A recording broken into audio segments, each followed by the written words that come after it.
É isso mesmo, amanhã começa a campanha eleitoral no Brasil, oficialmente, porque em campanha já tá todo mundo faz tempo, né? É exatamente isso. A partir dessa terça-feira é permitida a campanha eleitoral. Amanhã os candidatos já vão poder divulgar seus números e pedir votos explicitamente. Até às 23 horas e 59 minutos de hoje, isso ainda não é permitido. No Paraná, são 9 candidatos ao governo, 10 ao Senado, e para a Câmara Federal são 499 candidatos disputando uma das 30 cadeiras. Já para a Assembleia Legislativa, são 538 candidatos para 54 vagas. E nós vamos conversar agora com o advogado eleitoral, Arthur Lustosa, para saber o que é permitido a partir de agora. Doutor Arthur, bom dia, prazer em recebê-lo. Bom dia, Raquel, bom dia, Buganza. Todos os ouvintes da Jovem Pan, prazer estar aqui mais uma vez. Doutor Arthur, campanha então começa e a partir de agora, vale o quê? Vocês estavam comentando sobre a situação da pré-campanha. Hoje a pré-campanha se tornou uma realidade muito interessante dentro do nosso sistema. Então, a partir de amanhã, definitivamente dia 16 de agosto, nós teremos a possibilidade dos candidatos fazerem o pedido implícito e explícito de votos, né? Todas as vedações que nós temos dentro da nossa legislação, elas são aplicadas no período de pré-campanha e agora também, evidentemente, no período de campanha. E são inúmeras vedações, então passar por todas as vedações é um trabalho que a gente teria que ficar até o final da campanha para apontar todas as vedações dentro da nossa legislação eleitoral. A gente até comenta, né, de forma brincando, né, nos bastidores, que a lei da inelegibilidade, que é a lei complementar 64 de 90, traz o seu artigo 1º as condutas dos inelegíveis, né? Hoje a inelegibilidade está virando regra e a elegibilidade está virando exceção. É a mesma coisa dentro das condutas, né? Então, doutor Arthur, nós temos inúmeras... Claro. Como são muitas as regras, está bem aberto isso, vamos pontuar algumas coisas. Por exemplo, campanha eleitoral, ela pode ser feita em qualquer horário ou tem horário específico? Perfeito. A situação é a seguinte, né? A propaganda de rua, especificamente, permite a utilização de trio elétricos, exceto para a sonorização de comícios, por exemplo.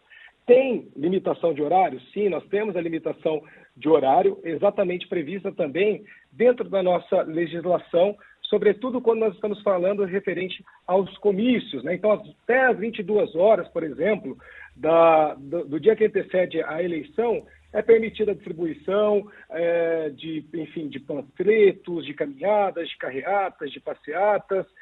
Geralmente nós temos essa limitação ali, basicamente entre as 8 até as 22 horas.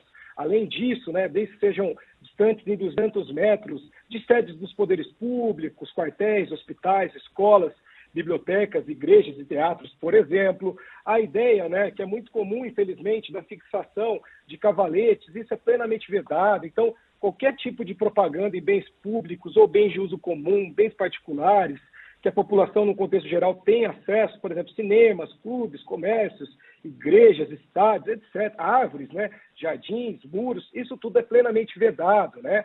Até mesmo o perfurante tem uma situação, aqueles adesivos que vão atrás do carro, tem uma metragem específica que a nossa legislação traz.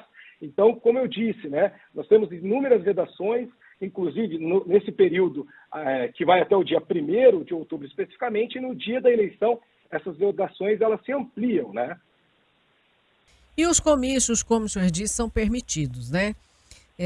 Mas eles têm limitações, assim, aquela questão daquele show, de levar o artista preferido, isso não pode ainda não, né? Já está proibido isso aí, faz tempo.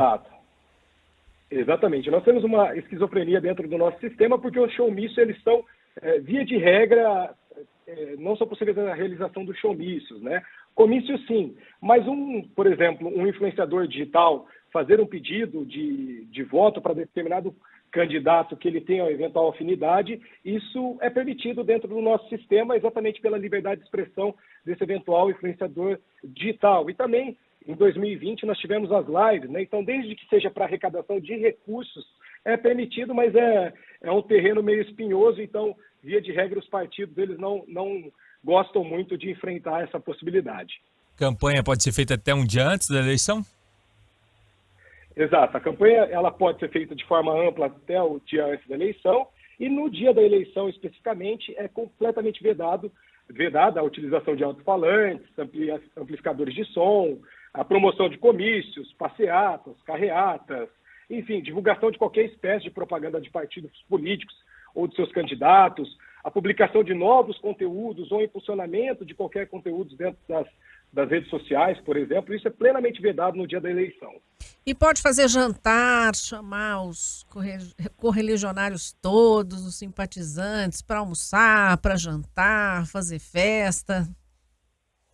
Essa ideia que também pode entrar tanto no abuso de poder político quanto no abuso de poder econômico. Então, essa situação ela precisa ser analisada dentro de cada caso concreto especificamente. E aí, de repente, eu sou um eleitor, me deparei com uma irregularidade, quero fazer uma denúncia.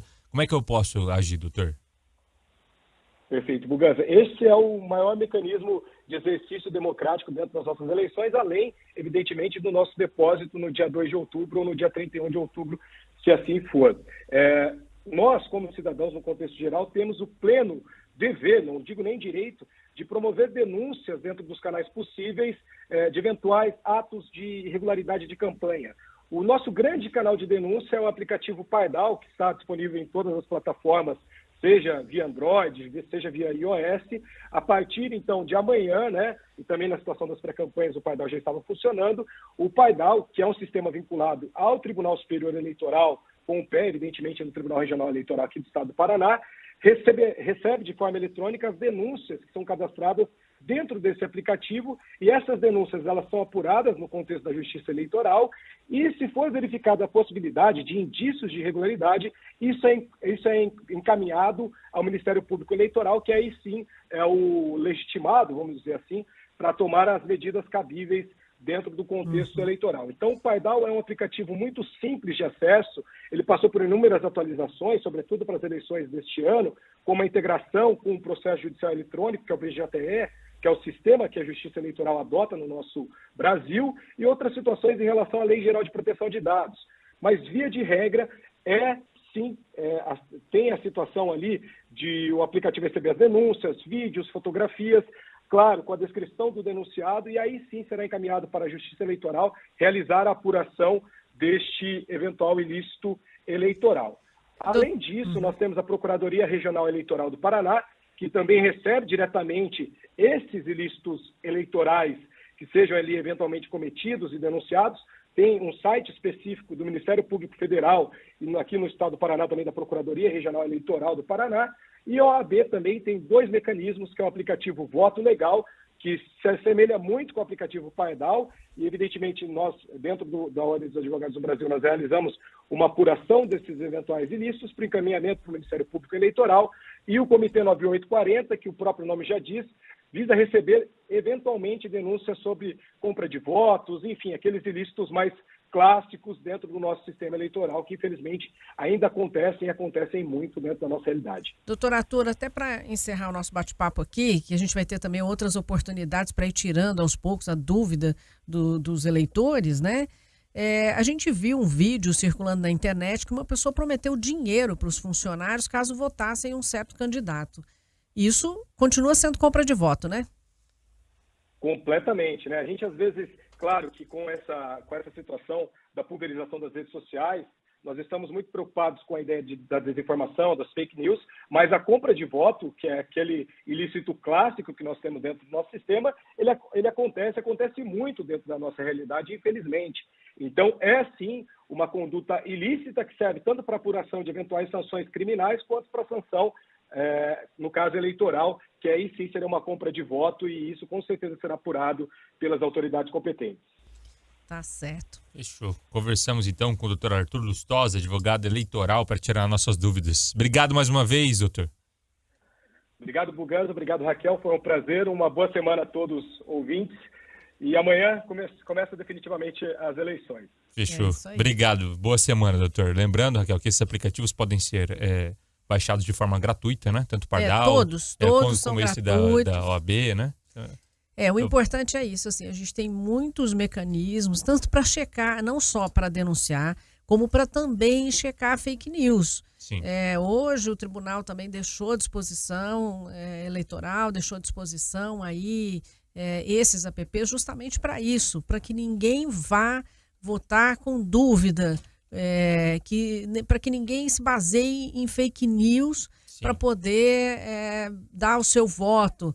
Porque, assim, é um tal de circular informação, que essa é uma outra questão que a gente vai abordar aqui durante a nossa programação, que é a questão de eu mando mensagem, eu distribuo informação falsa, fulano falou isso, fulano falou aquilo, e não sei o quê, e um de um lado, outro de outro, ninguém sabe em quem acreditar. Então, fica o recado para você aí que acompanha, muito cuidado, preste bem atenção. Principalmente no que você vai compartilhar, né, Rebeca? Principalmente isso. Porque, claro, tem aquelas paixões. Eu gosto do X ou do Y, aí vem uma coisa bonitinha dele, eu pego e falo, olha como outra é ruim, deixa eu espalhar isso aqui. Calma, gente, vamos espalhar o que é correto, né? Eu acho que a nossa missão é essa. Todo mundo democraticamente pode votar em quem quiser. Essa é a grande liberdade que a gente tem, e por isso que é tão importante a democracia.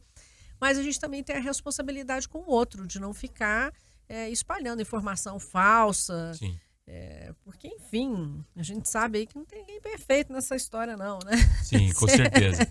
Sempre tem uma situaçãozinha aí a ser considerada. Então, olhe com muito carinho, com muita calma. E durante a nossa programação, até voltando, a gente vai estar tirando dúvidas aí com o Arthur e com outros advogados também sobre esse assunto.